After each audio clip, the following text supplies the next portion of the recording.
লাউ বাল্লাগতা যুনুবাকা আনানাস সামা, যদি তোমার গুনাহ আকাশের চূড়া পর্যন্ত পৌঁছায় যায়, সুম্মাস্তাগফারতানি, অতঃপর যদি তুমি আল্লাহর কাছে ক্ষমা চাও, গাফারতু লাক, আল্লাহ তাআলা তোমাকে মাফ করে দেবেন।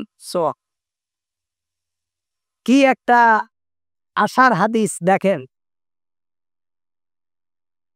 আমরা অনেকেই গুনাহ করলে মাপ চাইতে চাই না, চিন্তা করি এত গুনাহ করছি, আল্লাহ কি আমারে মাফ করবে?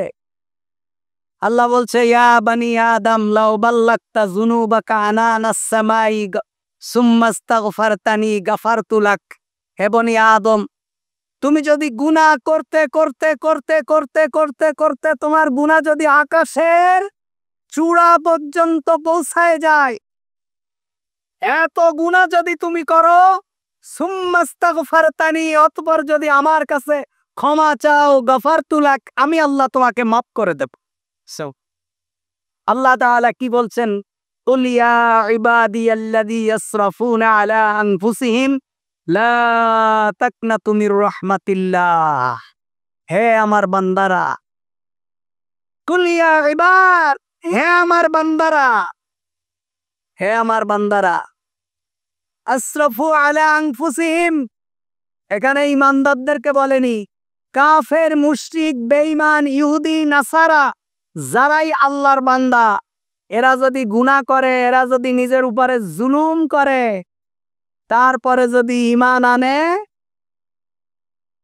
কুল ইয়া ইবাদিয়াল্লাযীনা আসরাফু আলা আনফুসিহিম লা তাকনাতু মির রাহমাতিল্লাহ। আল্লাহ বলছেন, তুমি সারা জীবন বুহুরি করেছো, সারা জীবন বেঈমানি করেছো, সারা জীবন কাফের ছিলে, বেঈমান ছিলে, বেনামাজি ছিলা, সারা জীবন আল্লাহর নাফরমান ছিলা, কিন্তু আমার রহমত থেকে নিরাশ হয়ো না।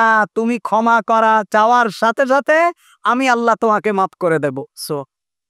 আল্লাহর কোন বান্দা, আল্লাহর হাবিব বলছেন, আল্লাহর কোন বান্দা যদি আল্লাহর দিকে এক বিগত যায়, আল্লাহ তার দিকে এক হাত আসে।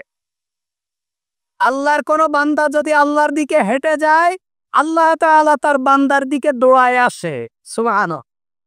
এজন্য ভাইরা আমার, গুনাহ করে নিরাশ হওয়ার কোনো সুযোগ নেই। আপনি যত গুনাহ করবেন, আপনি যত গুনাহ করবেন, আপনার গুনার একটা সীমা আছে, একটা সীমারেখা আছে, কিন্তু আল্লাহ তাআলার রহমতের কোনো সীমা নেই। সুবহানাল্লাহ। আপনি যত গুনাহ করেন, আকাশ সমান গুনাহ করলেও এটার একটা পরিধি আছে, এটার একটা সীমা আছে, যে আপনি আকাশ সমান করেছেন, কিন্তু আল্লাহ তাআলার রহমতের কোনো সীমা নেই। অসীম রহমত, অসীম দয়ালু। সুবহানাল্লাহ। এজন্য আমরা গুনাহ করব না। আমরা গুনাহ করব, গুনাহ হবে, কিন্তু আমরা আল্লাহ তাআলার কাছে ক্ষমা চাইব প্রতিনিয়ত। আল্লাহ তুমি আমাদেরকে মাফ করে দাও, আল্লাহ তুমি আমাদেরকে মাফ করে দাও।